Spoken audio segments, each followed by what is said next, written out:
Ya, habíamos quedado en esta parte en la última clase, señores, referente a lo que se nombra en las consultas de decisiones que se puede realizar en Python.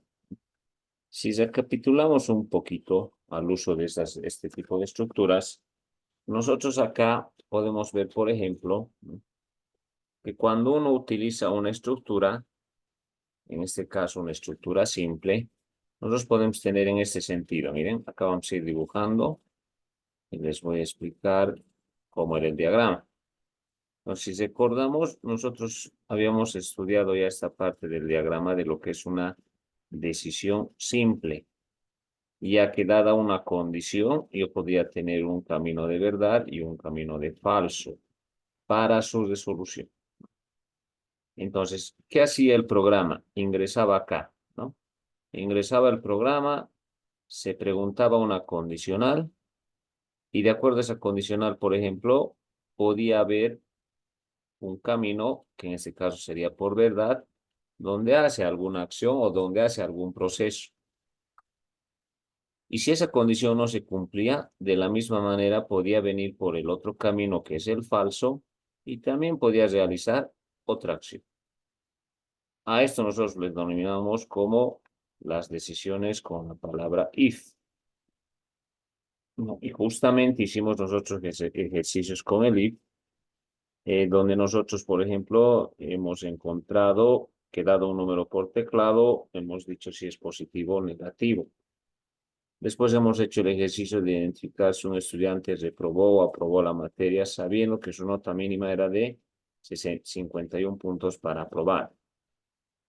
Ahora, cuando nosotros utilizamos este tipo de estructura, nosotros también podemos ver, por ejemplo, que el if no solamente se utiliza con valores numéricos, sino que el if también yo le podía utilizar, por ejemplo, con cadenas de texto.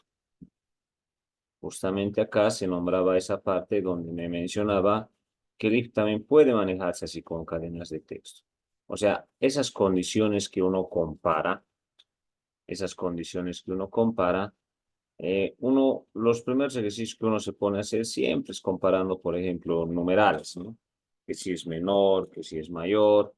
Entonces ahí, por ejemplo, uno va haciendo la toma de decisiones con cada uno que se vaya haciendo comparaciones. Pero acá nosotros en Python estamos nombrando dos cosas más que se puede comparar.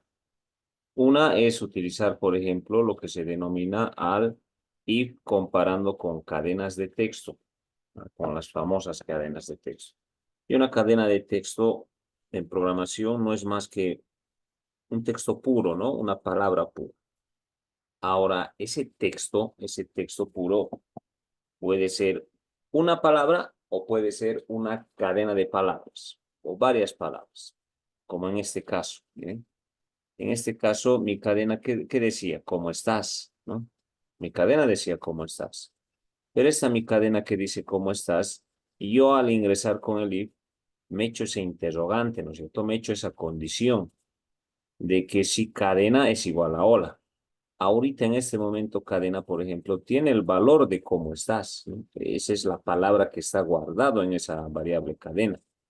Entonces, como esta variable cadena tiene la palabra cómo estás, entonces yo digo acá, ¿no? ¿Cómo estás es igual a hola? O sea, estoy comparando palabras.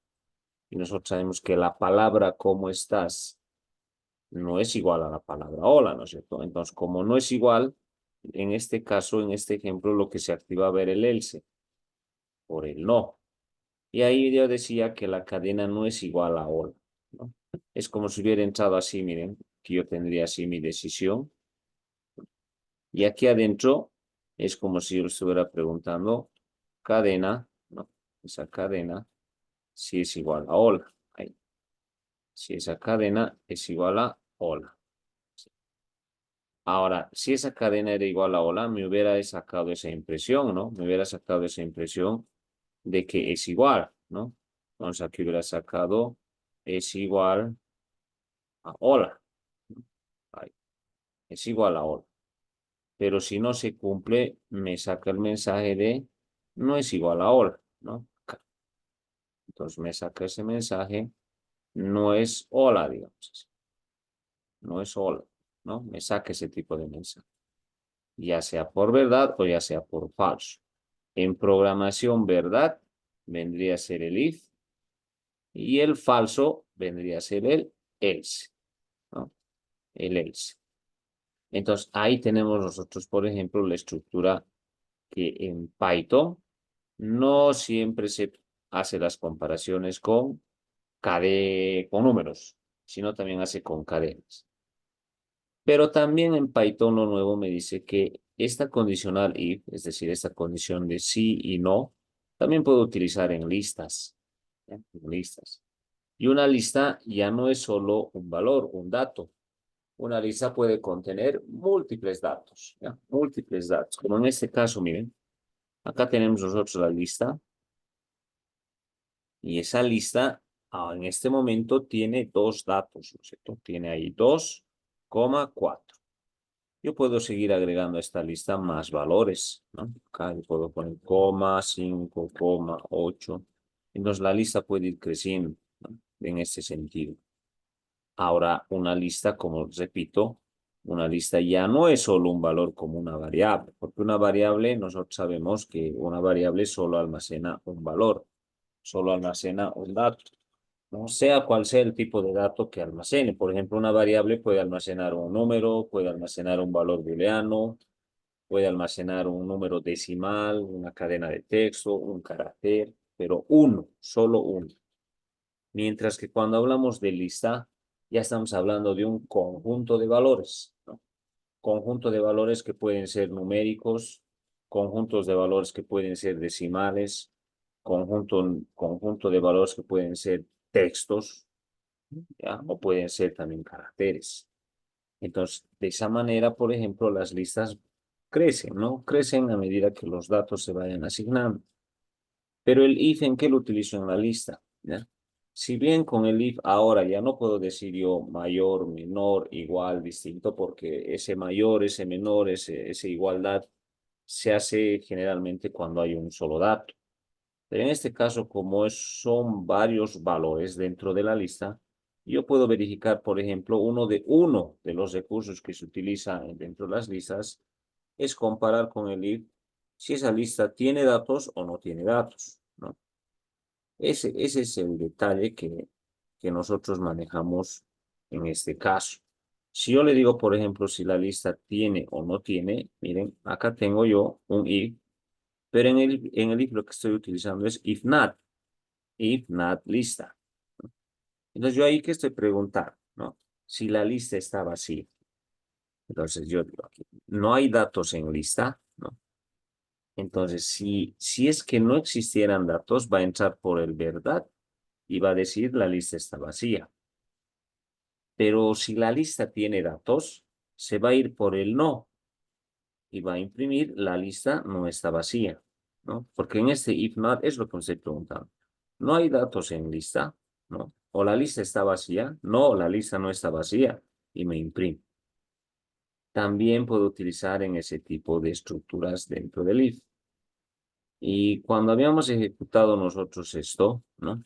Obviamente este código que ahorita que se generó, siempre va a correr desde la primera línea, no se olviden, ¿no? Que justamente acá tenemos dos ejercicios, ¿no? Uno que era el positivo, el otro que era de la nota, y recién hemos impreso nuestras listas, ¿no? Si ejecuto, evidentemente, miren, me va a salir desde la primera línea de código, ¿no? Donde me dice ingreso un número entero, yo coloco, digamos, el 34, me dice que el número 34 es positivo, ingrese la nota del estudiante, yo coloco 90 y me dice que el estudiante aprobó la materia con nota de 90, ¿no? Y acá es lo que ahorita hemos explicado, ¿no?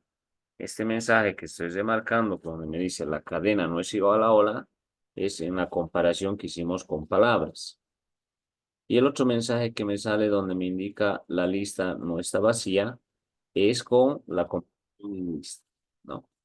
Y evidentemente en lista, ahí nosotros vemos que la lista no es que está vacía, ¿no es cierto? Porque tiene datos. Por eso nos ha impreso de esa manera donde dice la lista no está vacía. Hasta ahí, haciendo un breve repaso con if. Pero las condiciones simples y múltiples no acaban acá. ya no acaban acá. Existen más representaciones que yo puedo hacer con justamente con las listas.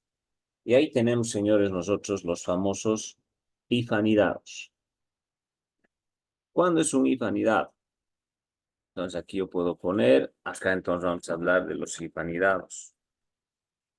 De los if anidados en Python.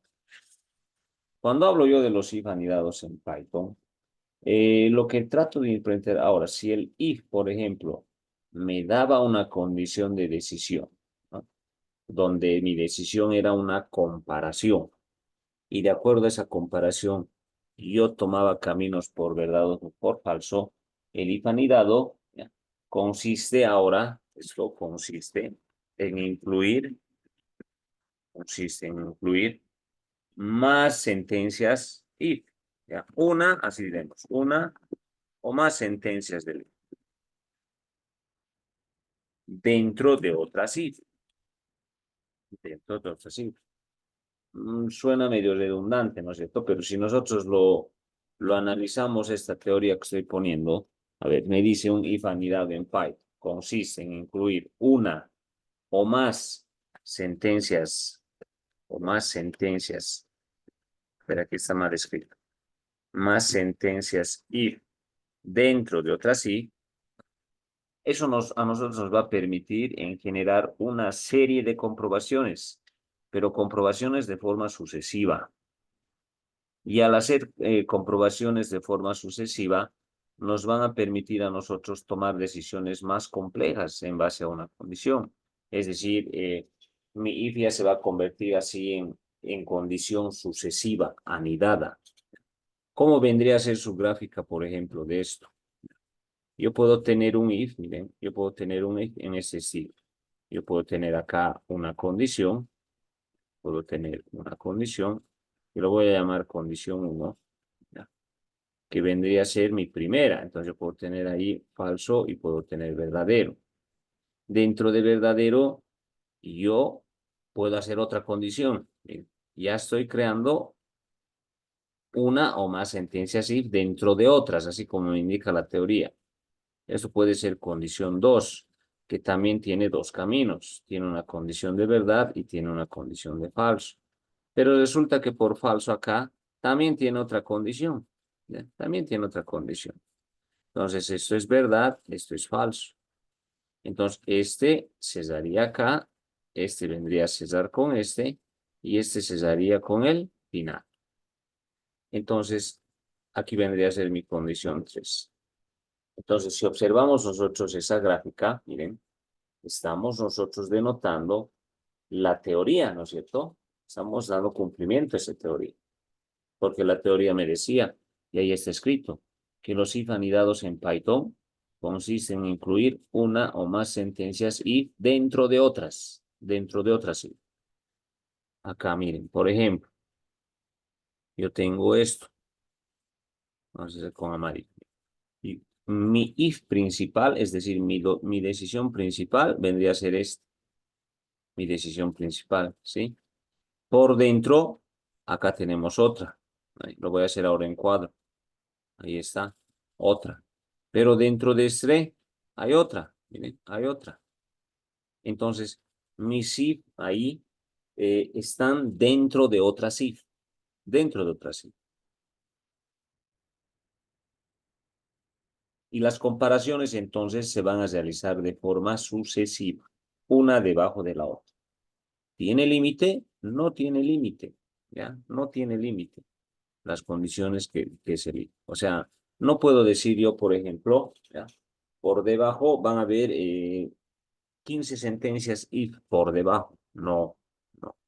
La cantidad de if anidados que uno tenga en su diagrama dependerá mucho del tipo de problema que en ese momento está intentando resolver. ¿Ya? Esa es la clara idea que se utiliza. Entonces, nosotros, ¿no? No podemos nombrar, como les decía al inicio, ni siquiera cuando uno nos da un problema, que nos dan el problema y nos dicen, por ejemplo, resuelva tal ejercicio y utilice if anidado. Entonces, no te dicen cuántas ramificaciones va a estar, ¿no? No te dice, por ejemplo, a nivel inferior que if van a estar dentro de otras. No te dice, ¿no? No te dice. ¿Ya? Mientras que vayamos avanzando con el proceso, ahí se irá definiendo. Se irá definiendo. Ya, entonces vamos a hacer otro diagrama. A ver, voy a preparar esta pizarra.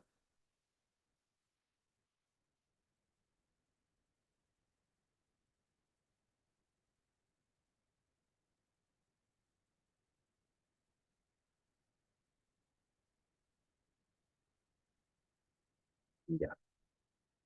Entonces, eh, ¿cómo iría, cómo iría la estructura en código? En código. A ver, aquí puedo poner una estructura en código. La estructura en código ahora vendría a ser de esta manera. Miren, aquí yo tendría un if y dentro del if ahí tendría mi condición, ¿sí? Mi condición. Ahora, dentro de ese if, como les digo, puedo crear otro if ahí adentro, ¿ya? Que sería ya mi condición 2, por ejemplo. Ahora, de este if, obviamente va a tener su lado negativo, que es el falso, ¿no es cierto? Que va a tener un else, ¿ya? Pero es del if. Y por el if de afuera puedo tener otro else. Los puedo realizar en este sentido, miren, puedo realizar de esta forma. Entonces, si yo realizo de esta forma, miren, acá tengo un if, ¿no? Interior y tengo un if exterior. ¿Qué quiere decir? Que el segundo if está dentro de la otra, ¿no? Está dentro del otra if principal. Se puede hacer también en este caso, ¿ya? Se puede hacer en este caso. ¿Cómo puedo hacer yo, por ejemplo, en un ejemplo, ¿no? En un ejemplo. Justamente nosotros acá, para el ejemplo, ya habíamos nombrado lo que se denomina, por ejemplo, los if anidados en condicionamiento, ¿no? A ver, yo quiero saber, aquí, entonces pasemos a hacer el ejercicio. Ya esto voy a borrar. Voy a borrar lo que es la teoría y vamos a empezar a utilizar aquí abajo los famosos if anidados, ¿ya? Entonces aquí vamos a poner uso de if anidados, ¿ya? Uso de if anidados. Entonces, ¿qué es lo que vamos a hacer nosotros aquí abajo? Cuando hablamos del uso de if anidados, ¿no? Como les decía, como es uno dentro de la otra, podemos hacer de muchas cosas, ¿no? De muchas cosas. A ver, nosotros podemos decir, por ejemplo, a ver, un ejercicio, acá vamos a hacer un ejercicio, determinar, ¿sí? Determinar, a ver, en arriba hemos hecho el ejercicio del positivo o negativo. Acá vamos a hacer del par, ¿sí? Determinar si un número es par o impar con if anidado. Ya, con if anidado. Eso es lo que vamos a hacer. Nos vamos a determinar si un número es par o es impar y vamos a utilizar los famosos if anidados. Entonces, como hablamos nosotros de los if anidados, ¿qué es lo que voy a emplear acá? Lo primero, ¿no? Es decir, que el cliente o el usuario va a introducir un número por teclado y va a identificar si ese número es par o es impar, ¿ya? Pero acá puede ocurrir un caso, ¿no? A ver, si yo introduzco un 2, me va a salir que es par. Si introduzco, por ejemplo, un 5, me va a salir que es impar. Pero si introduce un 0, tiene que salirnos que es 0. No nos tiene que decir que es par o impar. Es 0, nada más. El 0 es 0. Y el resto son pares y el resto son impares. Entonces, lo primero que vamos a hacer nosotros es pedir, ¿no es cierto? Pedir un número por teclado. Entonces, yo le voy a decir número va a ser igual y ahí voy a convertir a entero. Le voy a decir input. Y ahí vamos a decirle nosotros ingrese un número entero. Ahí está. Entonces, de esa manera yo estoy obteniendo, ¿no? Estoy obteniendo por teclado un número entero que lo voy a guardar en mi variable número. Ahí adentro voy a guardar. Ahora, quiero saber si ese número es par o impar, ¿no? Y para saber si un número es par o impar, podemos utilizar nosotros una palabra reservada, ¿ya? Una palabra reservada en Python, que nosotros lo denominamos como módulo, ¿ya? Módulo, módulo. ¿Qué hace el módulo? A ver, nosotros podemos tener en este sentido la palabra mod, ¿ya? O la palabra módulo, este mod, que significa módulo, En casi todos los lenguajes de programación, lo que hace esta palabra mod es obtener el residuo de una división, ¿no? Eso es lo que hace el mod. Obtiene el residuo de una división, ¿sí? Por ejemplo, si yo digo acá 4, así, 4 mod 2, ¿no? Yo puedo decir en este sentido, 4 mod 2. Si yo le digo así, 4 mod 2, lo que me va a devolver el programa es un 0, ¿ya? ¿Por qué un 0? Porque es como si yo estuviera dividiendo 4 dividido entre 2, así. Y nosotros sabemos que 4 entre 2 es a 2, ¿no es cierto? 2 por 2, 4. Pero el residuo del 4, ¿cuánto es? 0, porque no sobra nada, ¿no es cierto? Su residuo es 0. Entonces, cuando yo le diga 4 mod 2, lo que me va a devolver es 0. Si yo le digo, por ejemplo, 5 mod 2, ¿sí? Si le digo 5 mod 2, esa operación me va a devolver un 1. Me va a devolver un 1. Por ejemplo, yo puedo decir acá, miren, si ese 5 lo divido entre 2, ¿a cuánto es? A 2, ¿no es cierto? 2 por 2, 4. Pero acá queda un residuo, ¿no? Queda un residuo del 5. Queda 1. Entonces, el mod lo que me hace es obtener residuos de una división. Y me va a servir ahora. ¿Por qué me va a servir? Porque claramente yo me doy cuenta, ¿no? Me doy cuenta que las divisiones, que esta división de 4 entre 2, y me da un residuo 0, quiere decir que este número es par, ¿no? Este número es par. Con cualquier par, a ver, el 20, digamos. Yo voy a decir 20 entre 2. Sabemos que 20 entre 2 es a 10, ¿no es cierto? 10 por 2, 20. ¿Y aquí cuánto va a quedar? 0. Ah, entonces, como queda 0, yo voy a decir el 20 es par, ¿sí? Todo número dividido entre 2 y obtiene de residuo un 0, siempre es par. Siempre es par. ¿Ya? Mientras que las divisiones o los números que se dividen entre 2 y de residuo da un valor distinto a 0, esos son impares. Como en este caso, miren, el 5 es impar. ¿Y cómo me he dado cuenta que es impar? Porque en el residuo ha quedado 1, ¿no? En el residuo ha quedado 1. De ese modo me doy cuenta, por ejemplo, de esto, de lo que son pares, impares, y me va a servir, me va a servir. Ahora en Python, ¿ya? Ahora en Python, esta palabrita mod, ¿ya? Esta palabrita mod, en Python nosotros lo podemos representar con este símbolo de porcentaje, ¿ya? Puedo representar con ese símbolo de porcentaje. Entonces yo cuando voy a colocar esa palabrita porcentaje es como si estuviera utilizando un mod de una división. Perfecto. A ver, hagamos, ¿no? Entonces, como yo ya tengo ese número, voy a dividirlo entre 2.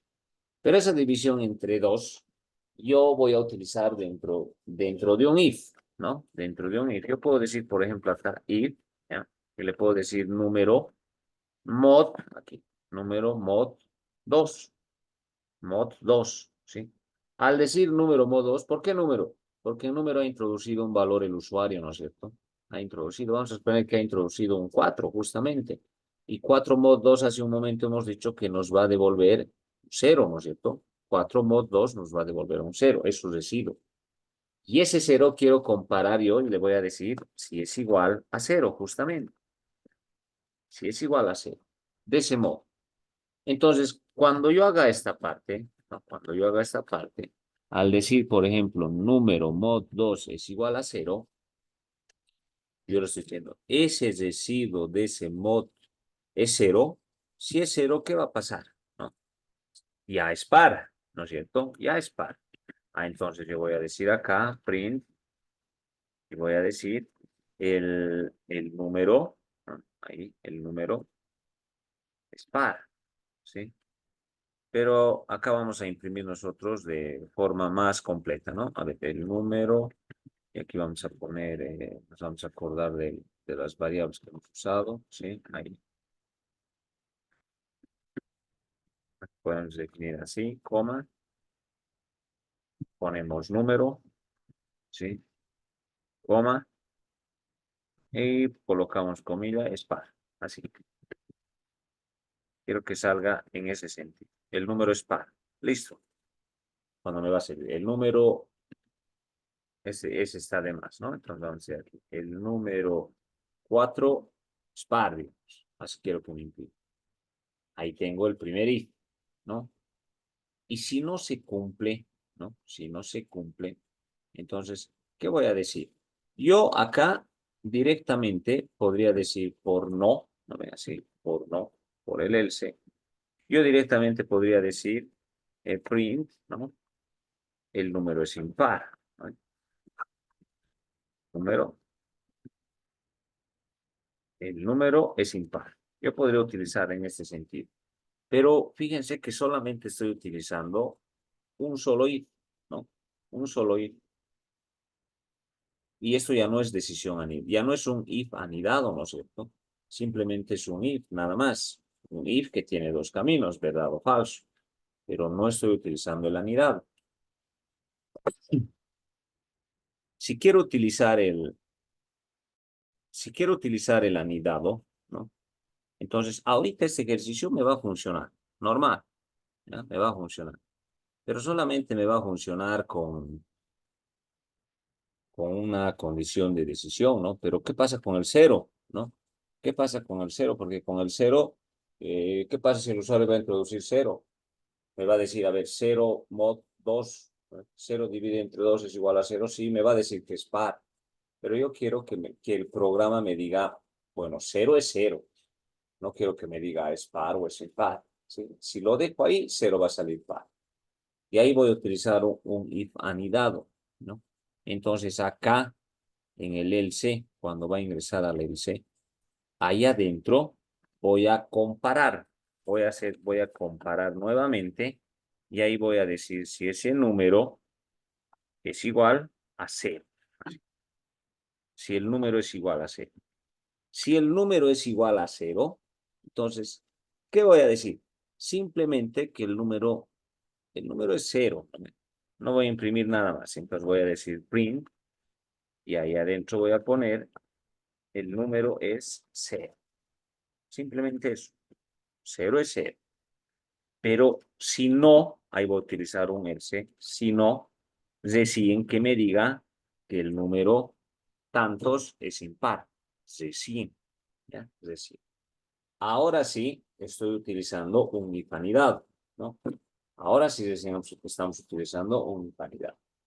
Entonces, ¿cómo sería de esto su estructura? Miren. Entonces yo tendría acá, el usuario va a introducir un número. Acá. Va a introducir un número. Va a introducir un número. Va a comparar ese usuario ese número. Ahí va a decir, por ejemplo, ese número. A ver, aquí vamos a poner número. Y está poniendo ese mod 2, ¿no? Así. Y eso le está diciendo si es igual a 0. Si esto se cumple, si va a ir por verdad, ¿qué va a imprimir? Imprime, ¿no es cierto? Va a imprimir ese tenor que es par. Listo. Pero si no se cumple, ¿por dónde está viniendo? Por el else, ¿no es cierto? Aquí estamos, ahí en el else. Va a venir por ahí, pero dentro del else, ¿qué hay? Hay otro if, hay otra condición. Entonces ahí va a abrir esta otra condición. Y ahí adentro está preguntando si ese número, no, si ese número es igual a 0. Eso es lo que está preguntando. Si eso se cumple, ¿qué va a imprimir? El número es 0. Entonces va a imprimir 0, ¿no? Ese número es 0. Sí, así va a imprimir. Ese número es 0. Pero si no se cumple, ¿qué va a imprimir? Va a imprimir es impar. ¿Eh? Entonces, de ese modo he utilizado lo que se denomina alif anidado. Mi diagrama ahorita, ese código que hemos construido, el diagrama lo puedo representar de esa manera, ¿no? De esa manera. Miren, entonces acá voy a cambiar, miren, existe un if anidado, ahí está, ¿no? Así, sucesivo. Un if dentro de otro if, lo que me indicaba la teoría, se las cumple, ¿no? Se las cumple. Entonces vamos a ejecutar esto, ¿no? Para que nuestros códigos, para que nuestros códigos no se ejecuten así todo, ¿ya? Para que no se ejecute todo, lo que podemos hacer, señores, es comentar, ¿sí? No voy a borrar el código que está por encima, pero sí las voy a comentar. Por ejemplo, desde aquí arriba, no se olviden que los comentarios se utilizan con 3 comillas dobles. Entonces, 1, 2, 3, ahí. Ya, voy a comentar y lo voy a comentar hasta abajo, ¿no? Entonces, voy a abrir y me voy a ir abajo. Me voy a ir hasta acá, porque ahí es donde hace la. Listo. O sea, todo lo de arriba está comentado. Esto, sí, esto no es necesario. Y aquí lo voy a hacer simplemente un comentario simple. Nada más. Aquí también voy a utilizar un comentario simple.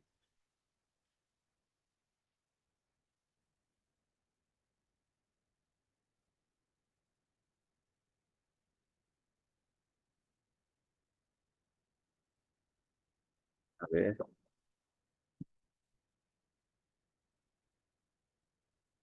ya. Ahí. Aquí voy a poner numeral. Y eso lo voy a borrar. Listo. Ahí está. ¿No? O sea, lo he anulado todo el código de arriba y solo voy a dejar esto. Delete. Entonces, si ejecuto esto, solo debería correrme de ese. Justamente, miren, me dice ingrese un número entero. Ahora, miren, voy a poner el 4. Y me dice el número 4 es par. Ah, entonces está funcionando mi condición. Si yo reinicio esto, entonces ahora voy a probar como impar. Entonces le voy a decir ahora el 9. Y me dice que el 9 es impar, ¿no? Ahí está. Funciona. Y ahora voy a decir con el neutro, ¿no? Con el neutro. Entonces voy a volver a ejecutar. Y ahora le voy a decir, ingreso un número y voy a ingresar 0. Miren, ingreso 0 y ahí me dice el número 0 es par. Ah, no, y nos tiene que salir el número 0, el número 0 es par. Ah, ya. Ah, es que aquí está controlando, ¿no? Sí, aquí, aquí. Aquí es donde he ingresado. Esperen, esto creo que se ha borrado, no creo, ¿no? Sí, no, está bien. Ingrese la nota del estudiante en calificación. Es que tengo miedo que se haya borrado lo que hemos hecho. Y creo que no. Sí, está bien. Este era mi primer ejercicio. Aquí está. Este es mi segundo ejercicio. Sí. Aquí no hay ningún problema. Mi if sigue. Aquí es el uso de cadena, ya el uso de la lista. Y aquí lo estoy anulando, ¿no? Sí, ahí está. Entonces, de esa manera, por ejemplo, estamos identificando nosotros si es par o es impar. Ahora, eh, acá directamente nosotros, miren, hemos creado una estructura de un if, ¿no? Su else, a ver, a ver, voy a poner esto así. Miren, este if es de este, ¿no es cierto? Ese es de ese. Y este es de este. Pero si ustedes observan, el if interior está fuera del exterior, ¿ya? A eso se lo denomina como ifanidad, ¿no? Ahorita, por ejemplo, cuando yo he introducido 0, me ha salido el número 0 es par. ¿Por qué? Porque aquí, miren, acá en este if, yo ya estoy comparando si es igual a 0, ¿no? Estoy comparando si es igual a 0. Entonces, como ya estoy comparando yo si es igual a 0, directamente he entrado ahí, ¿no? Y me ha salido, es como si yo le dijera, a ver, cuando he introducido 0, le estoy diciendo 0 mod 2, si